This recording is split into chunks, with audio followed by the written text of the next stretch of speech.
오늘 전하기 원하는 말씀은 말라기 1장 6절에서 14절까지 말씀입니다.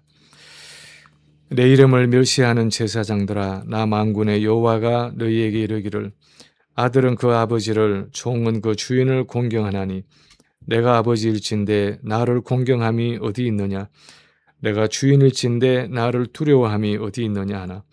너희는 이르기를 우리가 어떻게 주의 이름을 멸시하였나이까 하는도다. 너희가 더러운 떡을 나의 제단에 드리고도 말하기를 우리가 어떻게 주를 더럽게 하였나이까 하는도다. 이는 너희가 여호와의 식탁은 경멸히 여길 것이라 말하기 때문이라. 만군의 여호와가 이르노라. 너희가 눈먼 희생제물을 바치는 것이 어찌 악하지 아니하며 저는 것 병든 것을 드리는 것이 어찌 악하지 아니하냐. 이제 그것을 너희 총독에게 드려보라. 그가 너를 기뻐하겠으며 너를 받아주겠느냐. 만군의 여호와가 이르노라. 너희는 나 하나님께 은혜를 구하면서 우리를 불쌍히 여기소서 하여 보라. 너희가 이같이 행하였으니 내가 너희인즉 하나인들 받겠느냐. 만군의 여호와가 이르노라. 너희가 내 제단 위에 헛되이 불사르지 못하게 하기 위하여 너희 중에 성전 문을 닫을 자가 있었으면 좋겠도다. 내가 너희를 기뻐하지 아니하며 너희가 손으로 드리는 것을 받지도 아니하리라. 만군의 여호와가 이르노라. 해 뜨는 곳에서부터 해 지는 곳까지의 이방 민족 중에서 내 이름이 크게 될 것이라. 각세에서 내 이름을 위하여 분향하며 깨끗한 제물을 드리니 이는 내 이름이 이방 민족 중에서 크게 될 것임이니라. 그러나 너희는 말하기를 여호와의 식탁은 더러워졌고 그 위에 있는 과일 곧 먹을 것은 경멸히 여길 것이라 하여 내 이름을 더럽히는도다. 만군의 여호와가 이르노라. 너희가 또 말하기를 이 일이 얼마나 번거로운고 하며 코웃음치고 훔친 물건과 저는 것 병든 것을 가져왔느니라. 너희가 이같이 봉헌물을 가져오니 내가 그것을 너희 손에서 받겠느냐. 이는 여호와의 말이니라. 짐승 떼 가운데에 수컷이 있거늘 그 서원하는 일에 흠 있는 것으로 속여 내게 드리는 자는 저주를 받으리니 나는 큰 임금이요 내 이름은 이방 민족 중에서 두려워하는 것이 됨이니라. 만군의 여호와의 말이니라. 아멘.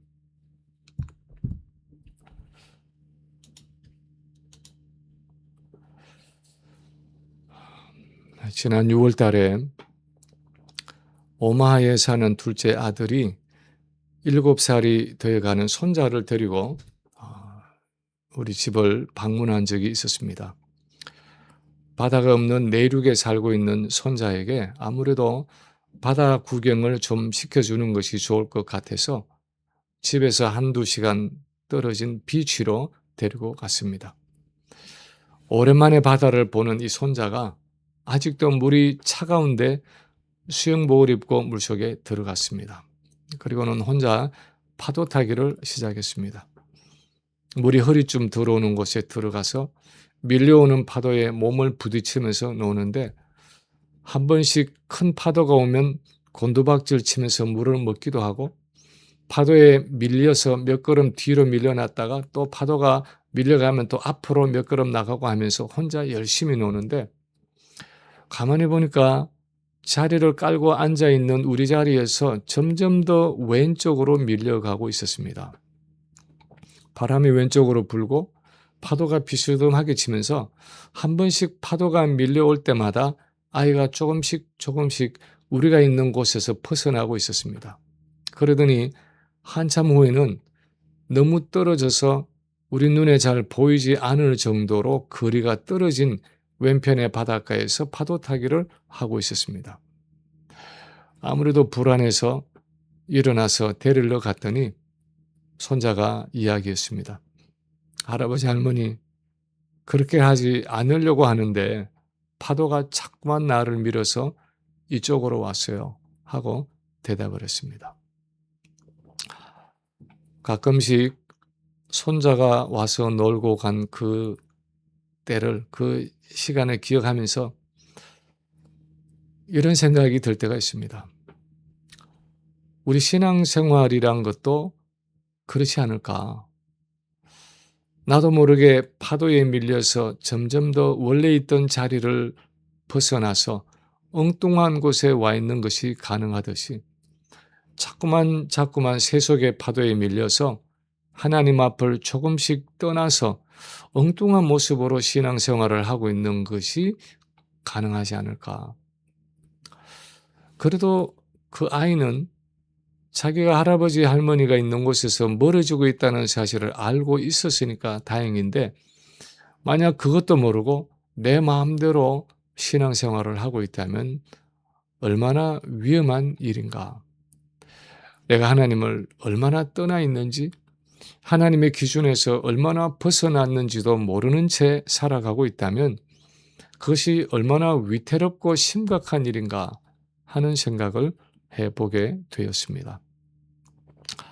사실 오늘 우리가 읽은 이 본문의 이스라엘 백성들의 모습이 그렇습니다.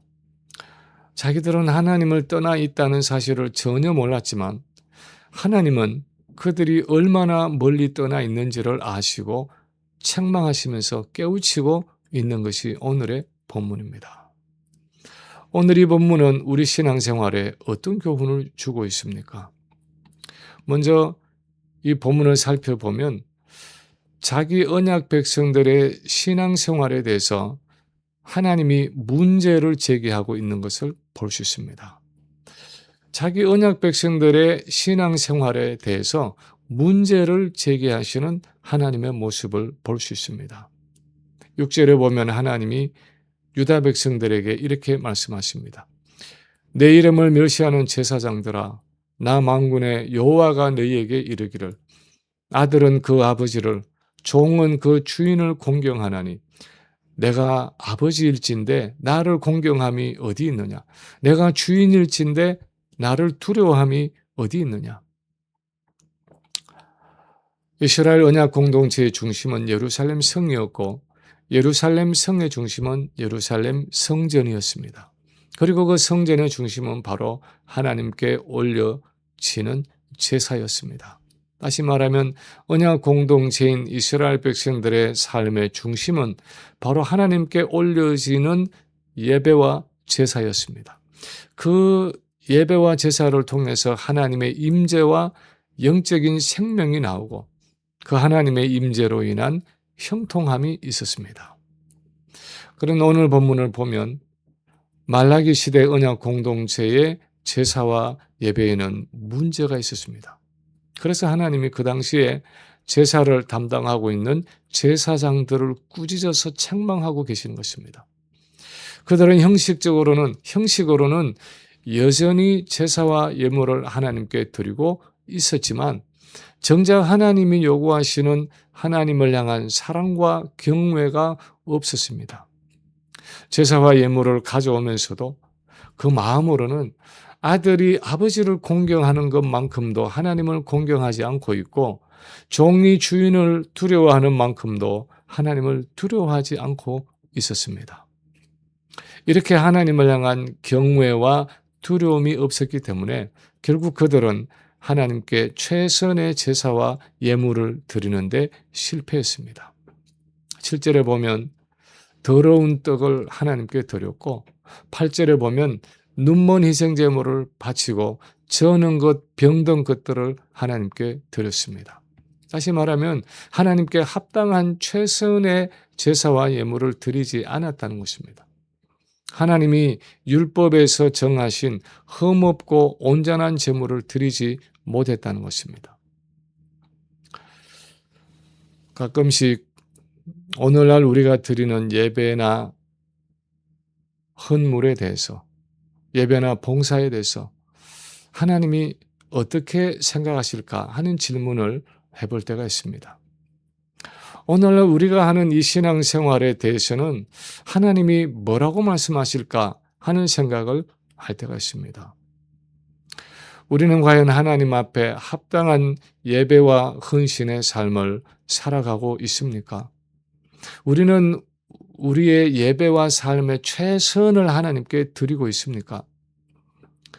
로마서 12장 1절에서는 너희 몸을 하나님이 기뻐하시는 거룩한 산 제물로 드리라 그렇게 말씀하고 있는데 우리는 정말 우리 몸을 하나님이 받으실 만한 거룩한 산 제사로 드리고 있습니까?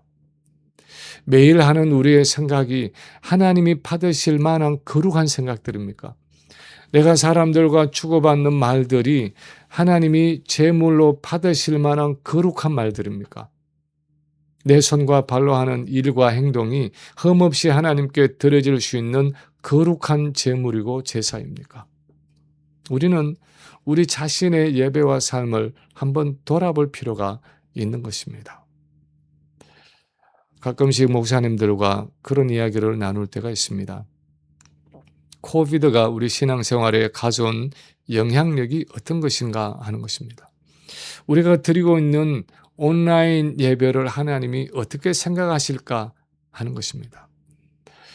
예전 우리 부모님 세대에는 그 추운 새벽에도 일찍 일어나서 비가 오나 눈이 오나 그 먼 시골길을 걸어서 예배당에 와서 새벽에 예배를 드리고 기도회를 하고 그 차가운 마룻바닥에 무릎을 꿇고 기도하며 눈물을 흘릴 때가 있었는데, 요즘은 그냥 집에 앉아서 때로는 침대에 누워서 전화기를 틀기만 하면 줌으로 연결이 되어서 찬송도 나오고 설교도 나오고 심지어 책을 펴지 않아도 찬송가 가사까지 성경 구절까지 화면에 나오는 시대에 살고 있는데, 이래도 괜찮을까? 이런 모습으로 예배를 드려도 괜찮을까? 하는 이야기를 할 때가 있습니다. 심지어는 그런데도 불구하고 때로는 시간에 늦고 일어나지 못하고 때로는 틀어놓고 딴 일을 하면서 설교를 듣는 이런 예배를 과연 하나님은 어떻게 생각하실까 하는 이야기를 나눌 때가 있습니다. 누가 그 정답을 알 수 있겠습니까? 우리 스스로가 그 답을 할 수밖에 없습니다. 이런 중에도 내가 진심으로 하나님을 경외하고 그분의 임재 앞에서 예배하고 하나님의 하나님 되심을 인정하는 모습으로 예배하고 있고 살아가고 있다면 하나님이 그 예배와 삶을 받으실 것입니다. 그러나 그렇지 못하다면 우리는 다시 한번 내 예배와 삶을 하나님 앞에서 진지하게 돌아보아야 하는 것입니다.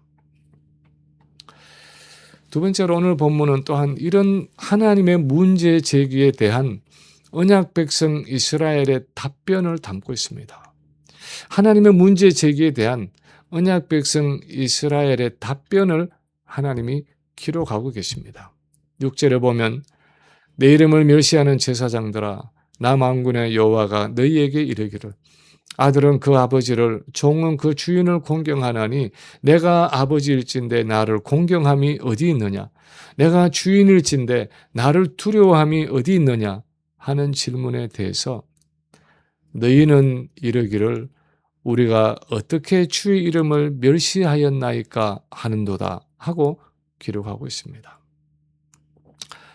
우리가 하나님의 이름을 멸시한 것이 무엇이 있습니까? 하는 것입니다. 우리가 하나님을 공경하지 않고 두려워하지 않은 것이 무엇이 있습니까? 하는 것입니다. 더 구체적으로 7절에 보면 더러운 떡을 하나님의 제단에 드리고도 우리가 어떻게 주를 더럽게 하였나이까 하고 되묻고 있다고 말하고 있고, 8절에 보면 그들은 눈먼 희생 제물을 드리고 저는 것 병든 것을 하나님께 제물로 드리면서도 그게 어떠냐고 말하고 있었습니다. 13절에도 보면 그들이 제사와 예물을 드리면서 이 일이 얼마나 번거로우냐 하고 코웃음을 치면서 훔친 물건과 저는 것 병든 것을 하나님께 가져왔다고 말씀하고 있습니다. 이 여러 말들을 보면 그들에게는 전혀 문제의식이 없었다는 것입니다. 하나님은 그렇게 이 일을 제기하시고 문제를 제기하시는데도 정작 하나님의 언약 백성이라고 말하는 그들에게는 전혀 문제의식이 없었다는 것입니다. 그들은 전혀 그것이 잘못되었다고 생각하지 않고 있는 것입니다. 오히려 무엇이 문제냐고 되묻고 있었습니다. 우리 신앙생활에서 무엇을 잘 못하고 있다는 것은 심각한 일입니다. 그런데 진짜 심각한 것은 내가 무엇을 잘 못하고 있는지, 내가 무엇을 잘 못하고 있다는 사실조차도 모른다는 것입니다. 예를 들어서 우리 몸에 질병이 찾아올 수 있고 심각한 암이 찾아올 수 있습니다. 그러나 내가 그 병이 왔다는 것을 알고 있고 내게 암이 있다는 사실을 알고 있으면, 그것도 초기에 발견하게 되면 많은 경우에 그 병에 대해서 무언가 조치를 취할 수가 있습니다. 약으로 치료할 수도 있고 수술을 할 수도 있고 어떤 식으로든 손을 써볼 수가 있습니다. 그래서 병이 있지만 그래도 소망이 있는 것입니다. 그런데 내게 병이 있다는 것 자체를 모르면 언제 어떻게 그 병으로 내 몸 전체가 무너질지 알 수 없는 것입니다. 언제 그 병이 이제는 말기가 되어서 더 이상 소망이 없는 상태가 될는지 알 수 없는 것입니다. 그런데 지금 이 언약 백성 이스라엘의 영적인 상태가 그랬다는 것입니다. 그들은 영적으로 병들이 있으면서도 그들이 병들이 있다는 사실을 알지 못했습니다. 그들에게 영적으로 문제가 있다는 사실조차도 깨닫지 못했습니다. 우리는 내 신앙의 현주소를 잘 알고 있습니까? 지금 내 신앙은 건강한 상태입니까? 아니면 피곤하고 지쳐 있습니까? 혹 영적으로 병이 든 상태는 아닙니까? 어쩌면 영적으로 아주 치명적인 불치의 병에 걸려 있는 것은 아닙니까? 나는 도대체 영적으로 어떤 상태입니까? 사사기 16장에 보면 삼손과 들릴라의 이야기가 나옵니다. 이방 여인 들릴라의 유혹을 떨치지 못한 삼손이 결국 나시린으로서의 자신의 영적인 비밀을 다 털어놓고 타협한 후에 드디어 그가 잠든 사이에 들릴라가 삼손의 머리털을 자릅니다. 그리고 블레셋 사람들이 그를 잡기 위해 들이닥칠 때에 삼손은 자기가 영적으로 이미 무력해졌다는 사실을 깨닫지 못했습니다. 사사기 16장 20절에 보면 이렇게 기록하고 있습니다. 삼손이 잠을 깨며 이르기를 내가 전과 같이 나가서 몸을 떨치리라 하였으나 여호와께서 이미 자기를 떠나신 줄을 깨닫지 못하였더라. 하나님의 임재와 능력에서 끊어져서 무력하게 되었는데도 삼손은 자신의 영적인 상태를 알지 못했습니다. 예전처럼 힘이 있는 줄 알았습니다. 영적으로 문제가 없는 줄 알았습니다. 괜찮은 줄 알았습니다. 그러나 실상은 괜찮지 않았다는 것입니다. 계시록에 나오는 라오디게아 교회 성도들의 모습도 그랬습니다. 예수님은 그들의 영적인 무지를 이렇게 책망하셨습니다. 네가 말하기를 나는 부자라 부유하여 부족한 것이 없다 하나 내 곤고한 것과 가련한 것과 가난한 것과 눈먼 것과 벌거벗은 것을 알지 못하는도다. 내 영적인 상태에 대해서 잘 알지 못한다는 것, 그것이 우리에게 가장 비극적이고 심각한 영적인 문제라는 것입니다. 세 번째 보면 그런데 하나님은 오늘 본문에서 그들의 이런 영적인 상태를 한 단계 더 깊이 들어가 파헤치시는데 그것은 처음부터 그들의 기준이 틀렸다 하는 것입니다.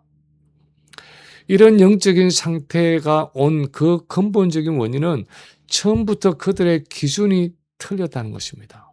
기준이 없었다는 것입니다. 우리는 제사장들과 백성들의 이런 모습을 보면서 이해가 가지 않을 수 있습니다. 어떻게 사람들이, 어떻게 하나님의 백성들이 이렇게 악할 수가 있을까? 어떻게 하나님의 언약 백성이라고 하면서 이렇게 무지할 수가 있을까? 그렇게 생각할 수 있습니다.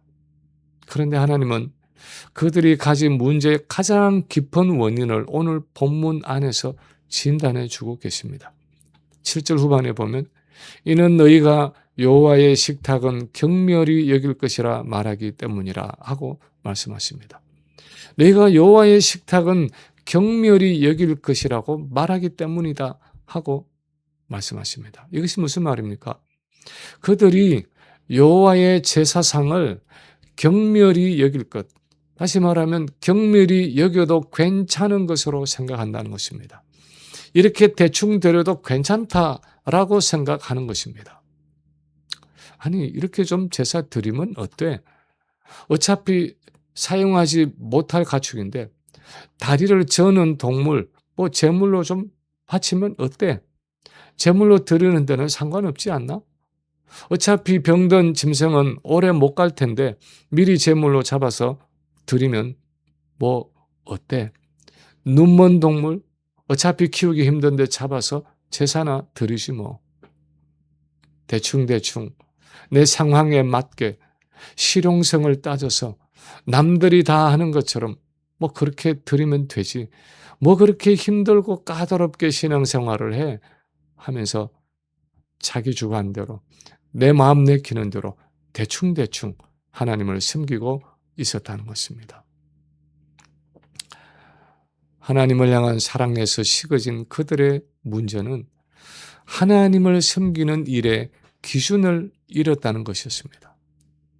하나님은 이스라엘의 첫 조상인 아브라함과 언약을 맺으면서 너는 내 앞에서 행하여 완전해라 하고 말씀하시고 나중에 이스라엘 백성 전체와 언약을 맺으시면서는 너는 마음을 다하고 성품을 다하고 힘을 다해서 주의 하나님을 사랑하라 하고 분명한 언약의 기준을 주셨는데 말라기 시대 이스라엘 백성들은 그들이 언약 백성이라고 말은 하면서도 언약의 규례가 없는 듯이 하나님이 주신 기준에 대해서는 전혀 생각하지 않고 살아갔다는 것입니다. 하나님을 섬기는 일에 기준이 없으면 절대로 하나님을 바로 섬길 수가 없습니다. 기준이 없으면 내가 무엇이 부족한지를 모릅니다. 무엇이 잘못되었는지를 모릅니다. 무엇을 회개해야 하는지를 모릅니다. 무엇을 고쳐야 하는지를 모릅니다. 그래서 주변 사람들을 기준으로 삼습니다. 주변 사람보다 내가 좀 나으면 괜찮다고 여깁니다. 남들도 다 그렇게 신앙생활을 하니까 나도 그렇게 하는 것 괜찮다고 생각합니다. 기준이 없으면 내 상황이 기준이 됩니다. 내가 바쁘면 내 마음대로 빠지고 내가 형편이 어려우면 마음대로 줄이고 없애기도 합니다. 실용성이 내 기준이 됩니다. 형편되는 대로 내 형편에 맞추어서 신앙생활을 합니다. 지금 말라기의 성도들이 그러고 있었습니다. 언약 백성의 의식이 없었고 언약의 기준에 대해서 관심이 없었습니다. 언약의 규례, 언약의 기준이 없는 듯이 살아갔습니다. 그래서 하나님께 전혀 드릴 수 없는 예배와 헌신과 삶을 드리면서도 그게 어떠냐 하고 생각하고 있었고 하나님이 책망을 하셔도 하나님 그게 어떻다고 그러십니까? 그게 어떻다고 그렇게 말씀하십니까? 하고 반문하면서 여전히 그들의 잘못을 깨닫지 못했습니다. 기준이 없다는 것이 이렇게 위험한 것입니다. 최근에 깊이 묵상하게 된 말씀 중에 하나가 하나님이 할례를 명하시면서 아브라함에게 하신 창세기 17장 1절의 말씀입니다. 나는 전능한 하나님이니 너는 내 앞에서 행하여 완전하라. 도대체 하나님은 무슨 마음으로 아브라함에게 이 말씀을 하셨을까요? 도대체 어떻게 살아가라는 말씀이었을까요? 도대체 어떤 기준으로 신앙생활을 하라는 말입니까? 근데 사실은 이것이 그냥 구약에 우연히 몇 번 나오는 말씀 정도가 아니라 신약에까지 지속적으로 나타나는 성경 전체의 언약의 기준에 대한 말씀입니다. 골로새서 1장 28, 29절에 보면 바울이 이렇게 말합니다. 우리가 그를 전파하여 각 사람을 구원하고 모든 지혜로 각 사람을 가르치면 각 사람을 그리스도 안에서 완전한 자로 세우려 함이니 이를 위하여 나도 내 속에서 능력으로 역사하시는 이의 역사를 따라 힘을 다하여 수고하느라. 각 사람을 그리스도 안에서 완전한 자로 세우는 것이 바울의 사역의 목표였고 그것을 위해 내 안에 역사하시는 성령의 역사를 따라 힘을 다해 수고한다고 고백하고 있습니다. 각 성도를 그리스도 안에서 완전한 자로 세운다는 것은 또 어떤 것을 의미합니까? 적어도 우리가 알 수 있는 것은 우리 언약 백성에게는 하나님이 요구하시는 기준이 있다는 사실이고 그 기준은 하나님과의 관계에서의 온전함이라는 것입니다. 너는 내 앞에서 행하여 완전하라 하는 말씀처럼 또는 마음을 다하고 성품을 다하고 힘을 다하여 주 너의 하나님을 사랑하라 하는 말씀처럼 또는 전심으로 하나님을 향해라 하는 그 말씀처럼 언약 백성에게는 하나님과의 관계의 온전함을 요구하시는 언약의 규례가 있고 언약의 기준이 있다는 것입니다. 그래서 그 기준을 따라서 하나님을 섬겨야 한다는 것입니다. 예수님이 이 땅에 오신 목적이 많지만 그 중에 하나는 이 하나님의 기준을 삶으로, 그분 자신의 삶으로 보여주시기 위한 목적이 있었습니다. 그래서 예수님의 삶을 보면 하나님을 향한 그 자신의 삶에 대해서 이렇게 이야기를 하십니다. 요한복음 8장 29절에 보면 나를 보내신 이가 나와 함께 하시는도다. 나는 항상 그가 기뻐하시는 일을 행함으로 나는 항상 그가 기뻐하시는 일을 행함으로 나를 혼자 두지 아니하셨느니라. 그분은 항상 하나님이 기뻐하시는 일을 행하셨기 때문에 하나님을 전심으로 사랑하고 섬기셨기 때문에 마음을 다하고 성품을 다하고 힘을 다하여 하나님을 사랑하고 섬기셨기 때문에 성부 하나님이 항상 그분과 함께 하시고 동행하셨다고 고백하고 있습니다. 그리고 예수님은 십자가를 지시는 그 순간까지도 내 뜻대로 마옵시고 아버지의 원대로 하옵소서 하면서 자신의 모든 것을 하나님께 의탁하는 온전한 순복의 삶을 사셨습니다. 그리고 말씀하십니다. 나는 마음이 온유하고 겸손하니 나의 멍에를 메고 내게 배우라. 그리하면 너희 마음이 쉼을 얻으리니 이는 내 멍에는 쉽고 내 짐은 가벼움이라. 그분과 함께 그 언약의 규례를 따라 살아가자는 것입니다. 말씀을 마칩니다. 말라기 시대의 언약 백성들처럼 오늘날 우리 시대 그리스도인들의 위기는 단순히 무엇을 잘 못하고 있다는 것이 아닙니다. 오히려 무엇을 잘 못하고 있는지를 잘 모른다는 것입니다. 그것이 왜 잘못되었는지를 잘 모른다는 것입니다. 왜냐하면 말씀에 근거한 분명한 기준이 없기 때문입니다. 기준에 대한 의식이 없기 때문입니다. 하나님의 언약 백성이라고 말은 하면서도 그 언약의 성격이 무엇인지, 그 언약의 내용이 무엇인지, 그 언약의 규례가 무엇인지 잘 모르고 있기 때문입니다. 마치 서류도 다 꼼꼼히 읽어보지도 않고 끝에 사인만 하고 서류를 덮은 사람처럼 무시하고 무책임한 언약 백성으로 살아가는 경우가 많기 때문입니다. 오늘 본문을 통해서 하나님이 우리에게 주시는 도전은 하나님의 기준을 알라는 것입니다. 언약 백성이라면 하나님이 언약 백성에게 요구하시는 그 언약의 기준을 알라는 것입니다. 그래서 말라기의 결론이 되는 4장 4절에 보면 너희는 내가 호렙에서 온 이스라엘을 위하여 내 종 모세에게 명령한 법 곧 율례와 법도를 기억하라 하고 말씀하고 있습니다. 그리고 세례 요한의 준비 작업을 통해서 시작된 새 언약의 축복에 대해서 이렇게 약속하십니다. 6절에 보면 그가 아버지의 마음을 자녀에게로 돌이키게 하고 자녀들의 마음을 그들의 아버지에게로 돌이키게 하리라. 이 약속처럼 세례 요한의 준비 사역을 통해 메시아 예수 그리스도가 오시고 그 예수 그리스도의 사역의 열매로 오순절에 성령이 이 땅에 오셨습니다. 그리고 내재하시는 성령의 사역을 통해서 우리의 마음을 하나님께로 돌이키게 하는 전심으로 하나님을 향하게 하는 새로운 시대의 역사가 시작되었습니다. 오늘도 하나님은 이 말라기의 말씀을 통해서 우리에게 언약의 말씀을 붙잡으라고 말씀하십니다. 성령을 통해 우리 안에 새겨주신 그 언약의 규례를 알고 기억하라고 말씀하십니다.